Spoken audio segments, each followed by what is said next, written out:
اور آپ کو پتہ ہی ہے کہ امبیسڈر پوزیشن کے اوپر آپ رہے.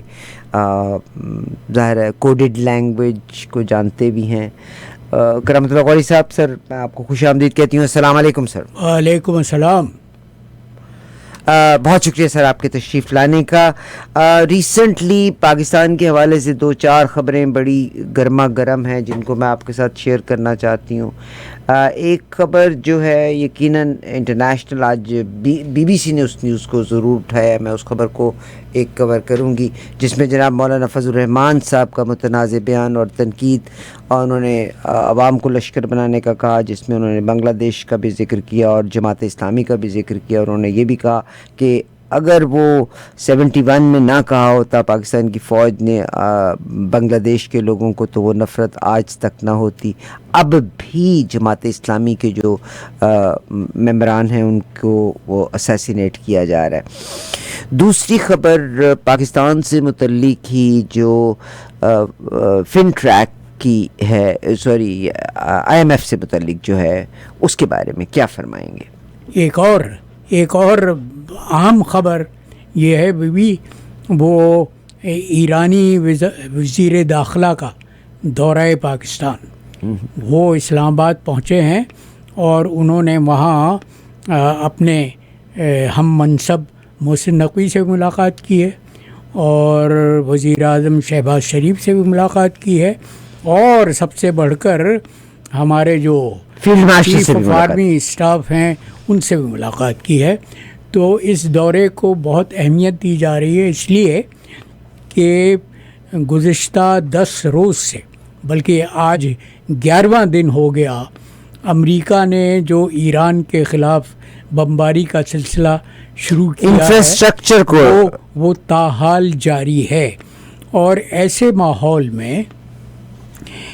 ماحول میں ایران کے وزیر داخلہ کا اسلام آباد کا دورہ بہت اہمیت رکھتا ہے، بہت نمایاں خصوصی مقام رکھتا ہے، اس لیے کہ پاکستان کا وہ ثالثی کا کردار جو بمباری کے دوران دب گیا تھا، اس کو ایک طرح سے تم کہہ سکتی ہو کہ حیات تازہ مل گئی ہے. صحیح. اس لیے کہ بین الاقوامی مبصرین کا بھی یہی خیال ہے.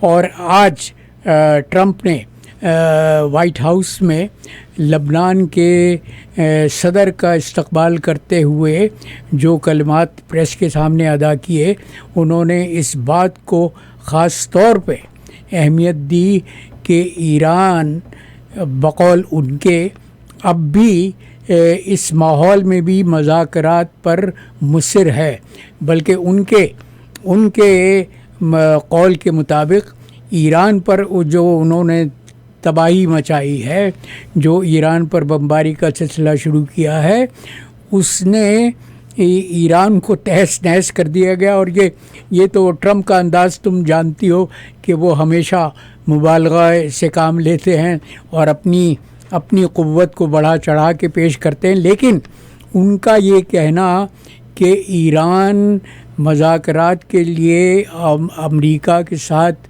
ڈیل کرنے کے لیے بے چین ہے، ان کا جو انگریزی کی اصطلاح استعمال کی ہے انہوں نے، وہ ہے کہ desperate, Iran is desperate to cut a deal with us. اس کا مطلب یہ ہے ایگری. مگر سر ان کا جو ریسنٹ بیان آیا ہے نا، اس میں انہوں نے ایران کا، انہوں نے جو میڈیٹرز ہیں ان کو پہ زیادہ ایمفسائز کیا، جس میں قطر کا انہوں نے نام لیا، ایجپٹ کا نام لیا، پاکستان اور سم ادر میڈیٹرز. انہوں نے کہا ہے کہ 10 days، اور میں کہتی ہوں یہ 10 دن کا نہیں لینا چاہیے، کیونکہ امریکہ اپنے آپ کو پھر اور سٹاک اپ کر لیتا ہے.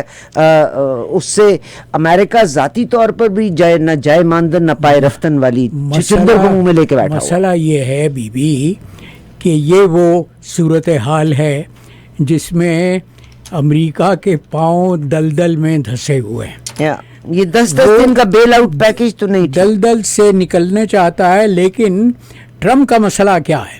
ٹرمپ کا مسئلہ یہ ہے کہ ان کی نظر امریکہ میں مڈ ٹرم انتخابات پر ہے جو نومبر میں ہونے والے ہیں، اور وہ یہ چاہتے ہیں کہ اس سے پہلے وہ اس حیثیت میں ہوں کہ امریکی عوام کو یہ باور کروا سکیں کہ امریکہ نے اس تمام قضیے میں، اس تمام تنازع میں کچھ نہیں کھویا، بلکہ ایران پر ان کے بقول فتح حاصل کی ہے۔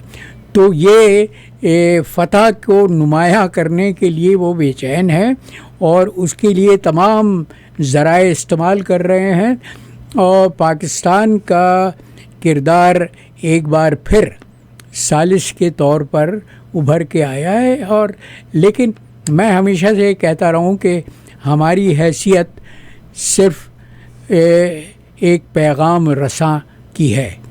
پیغام ہم واشنگٹن اور تہران کے درمیان، ثالث میڈیٹرز تو یہی ہوتے ہیں۔ ہاں، یہی ہے، اور اس کو ایک بار پھر سے ہمارے کردار کو تازہ کیا جا رہا ہے، اور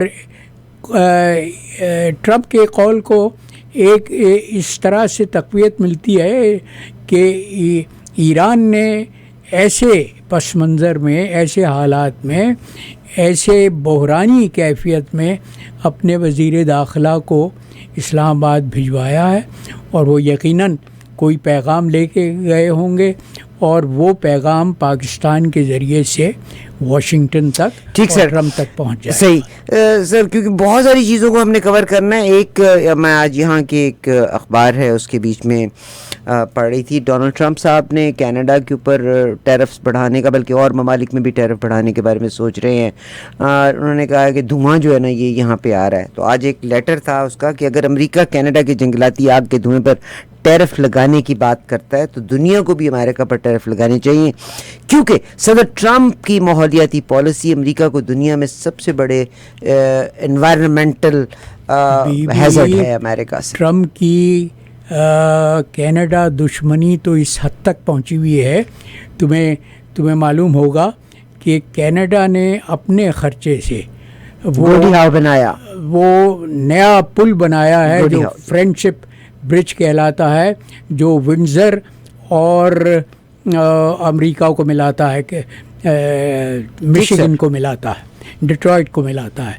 اس کا افتتاح ہونا تھا، لیکن ٹرمپ بار بار اس افتتاح کی تاریخ کو ٹالتے رہے ہیں، بلکہ اب یہ صورتحال ہے کہ برج پوری طرح سے تیار ہے، کینیڈا پوری طرح سے آمادہ ہے اس کا افتتاح کرنے کے لیے، اس لیے کہ امریکہ اور کینیڈا کے درمیان جو سالانہ تجارت ہے وہ $1 کھرب کے قریب ہے، اور دونوں ملکوں کا انحصار ایک دوسرے کے ساتھ تجارت پر ہے۔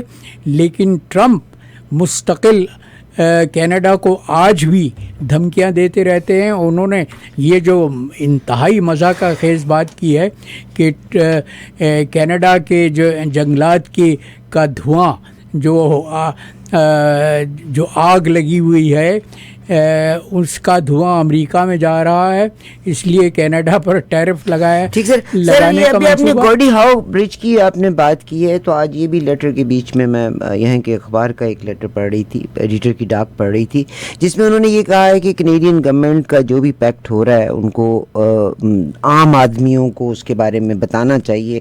حالانکہ کینیڈین گورنمنٹ نے بھی آپ کو بتایا کہ ترمیم کی ہے کہ ہر بات ہر ایک کو بتانے کی ضرورت نہیں ہے، اور وہ یہ کہتے ہیں کہ اگر نومبر کے الیکشنز تک یہ نہیں کھلتا تو مشیگن کے لوگ، ڈیٹرائٹ کے لوگوں کو بھی تنگی ہے۔ That can go in the negativity of Donald Trump. Detroit کی جو کار سازی کی صنعت ہے، جی سر، جو وہ اس کا بڑا انحصار ان موٹر پارٹس پر ہے جو کینیڈا میں بنتے ہیں۔ اگر کینیڈا پر ٹیرف لگایا جائے گا تو اور کینیڈا کی برآمدات کو ٹیرف کے تحت اضافہ کیا جائے گا تو امریکی کنزیومرز کے لیے، وہ امریکی صارفین کے لیے وہ مزید